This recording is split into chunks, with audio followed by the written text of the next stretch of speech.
तो last lecture हम लोग ने कहाँ फिनिश किए थे, कुछ इस पॉइंट पर फिनिश किए थे। तो चलिए हम कुछ पॉइंट रिवाइज भी कर लेते हैं।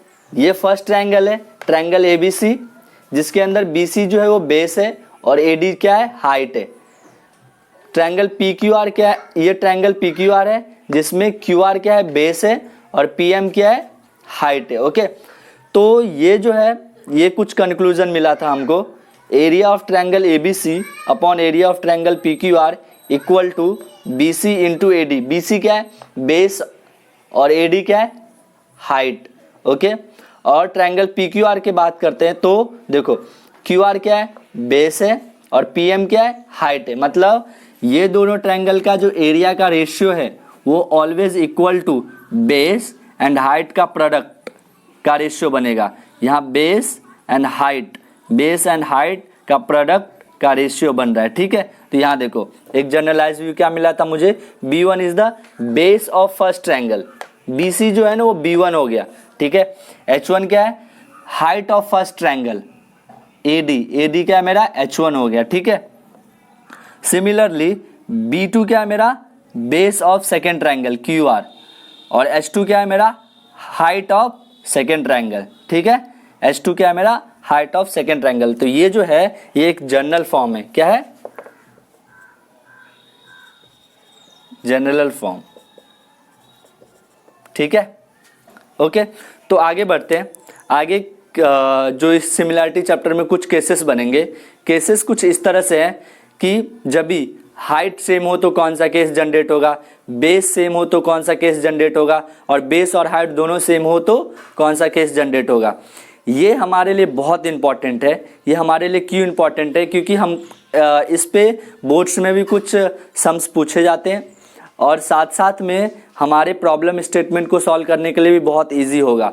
तो चलिए इसके केसेस को बहुत अच्छे से समझना है क्योंकि ये बहुत इंपॉर्टेंट है, और कॉन्सेप्ट व्यू से भी और प्रॉब्लम स्टेटमेंट को सॉल्व करने के पॉइंट ऑफ व्यू से भी। ठीक है, तो केस फर्स्ट,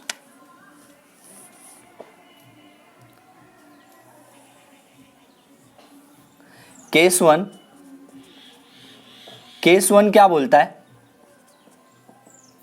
केस वन क्या बोलता है, when two triangle have a same base, when two triangle have a same base. कहने का मतलब क्या है, ये दो ट्रायंगल है, ट्रायंगल ABC और ट्रायंगल PQR। BC क्या है, बेस है, और QR क्या है, बेस है। ठीक है, अब मैं अज्यूम कर रहा हूं ये दोनों ट्रायंगल का जो बेस है ना, BC और QR, ये सेम है। ओके, मैं अज्यूम कर रहा हूं। अभी इन दोनों को, ये दोनों ट्रायंगल को अगर हम मर्ज करने भी जाएं तो कुछ इस तरह से ये ट्रायंगल बन सकता है। देखिए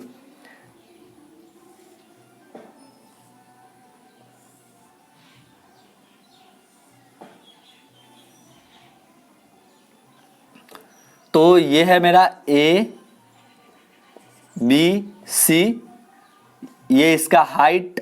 ठीक है, और ये P हो गया ना, P।